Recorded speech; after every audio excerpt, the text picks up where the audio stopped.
Hi everyone, welcome back to my channel and to this next episode on the black 16 valve Golf. So finally we're ready to start priming and painting. So what I'm going to be doing is just putting a sheet over the car, cutting out the areas that we need to prime and then get them primed up. So I'll let you have a look and see how it is just now. Last night somebody came and filled the bit on the sides, that was great. Sorry, that's the compressor coming on, so I'll show you how it's looking just now.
finished doing all the priming and sanding, thankfully, so it's pretty much ready for paint. I'm just gonna take it outside, give it a blow off, and then panel wipe it all. So I'll let you have a look, see how it's looking just now. So there we go, all primed up, nice and smooth, which is obviously what we're looking for. I ended up doing the final line on that myself. You could probably see from the time lapse, somebody was kind enough to show me the proper way of doing it, which is basically using line tape and sort of putting line tape along either above it or below it to start with, and then kind of sanding in one diagonal direction to that line, and then once you've done that, putting the line tape on the other side, so above, below, and then above or whatever, and then sanding in a diagonal direction this way. And then after I did that, obviously that was a kind of sharp line, so what I wanted to do was to round it off to make it like this. So I just did that by hand, and it's come out really well. I'm really happy with that. So definitely next time I would just have a go at doing it all myself. And that little ridge there as well, or that little indentation, I put that in just using, again, somebody gave me advice on that, and it's basically just a case of wrapping a pen in 240 and then just rubbing it along. So that's all come out really well, happy with that. Repairs down there all good, that little bit there all good. I need to give that another quick rub. Bonnet's looking all good. Obviously need to dust it off, but wings are okay, yeah, all good. That was just basically I put some rust treatment on the edge there, and then obviously wanted to prime over that, so just kind of prolong the life of the wings, and then up at the back as well, so all good. One of the mistakes I did make was priming right up to the masking tape. It's the first time I've actually primed with a primer gun, so it's a bit different to doing it with the cans. Obviously it comes out a lot faster. So one of the guys did say it's best to not prime up to a hard edge, because then obviously you've got to block it back, so just using 240 to block it back. So I've blocked it back quite far from the original masking line, just to make sure that there's no line in the paint, otherwise you would be able to see, because it would be a different level. So there's a tip passed on from an expert, not me, passed on from an expert to you. Don't prime right up to the line, give yourself a big area and then stop the primer, you know, before you get to that line. So there we go. So I think I'm gonna just give it a quick check over and get it outside, get it blown off, get it panel wiped, and then I'll be able to mask it up, and then we can get painting.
Hi everyone, so as you saw, well, it's a bit echoey in here, as you saw from the footage, I got all the masking and all the priming done and the masking off, so it took a wee while, but probably a full day shift on masking, a long day shift, but part of that's just inexperience, I guess. So I'll let you have a look. Obviously, as you can see, it's in the booth, so finally it's time to paint it. So here it is in the booth, all ready to go. As you can see, we're not taking the windows out on this one. Sorry, I think the light's a bit funny in here. Yeah, basically there's some special tape that you get that lifts the seals so that you can paint underneath it. So basically that's the way that Audi do it, so that's good enough for me. So all masked off. Not taking the bumpers off this time because it's just that little section there that's getting painted, and like on the blue one, obviously the paint behind the bumper it's not exposed to anything, so it's like really fresh looking, and you'll see that from the videos on the blue one. So basically in the same way as you paint you just kind of bend down to paint the sill section there. It's just a case of doing the same with the back here. Although I have just realised that I need to mask that off. So yeah, it's all lots and lots of work. It's really smooth, put lots and lots of time into it, especially because it's black. It has to be really good, otherwise you won't get a good finish. So there we go. So I've kind of set my guns up. Always takes a while when you've not used them for a while, so I set them up and they're all working fine. And Kev suggested that we mask off the roof and basically paint the roof on Monday, so that's the plan, is to paint it on Monday.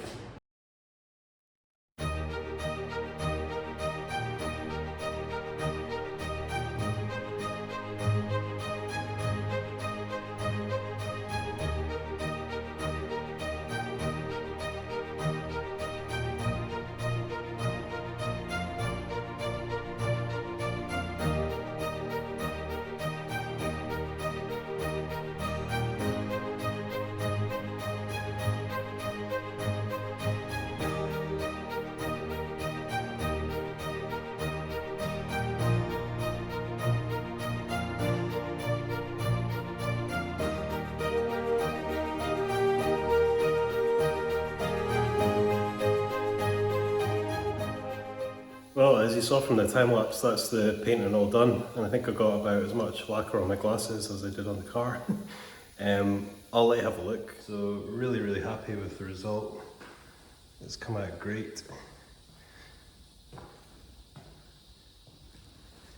So I was joking with Kev that I had to re-polish the side that he polished on the blue one, and I was joking with him that his side will be the shinier side on this. So basically Kev painted and lacquered the bonnet on this side, which is looking nice and shiny, and I did the tailgate, back bumper and the other side, but I'm really happy with that. It's come out really well, so yeah, brilliant. So the plan is that we're gonna flatten and polish it on Monday, and then we'll be safe to mask off the bits that we've done and paint the roof. Don't really want to mask off the rest of it and then risk pulling the paint off, so once it's been polished and everything, it'll be fine. So there we go. So yeah, gonna have a day off tomorrow, and I'll get this episode up so you can see what's been happening since Wednesday. So thanks for watching. I hope you enjoyed this episode. If you did, hit subscribe, hit thumbs up, and I'll see you in the next one.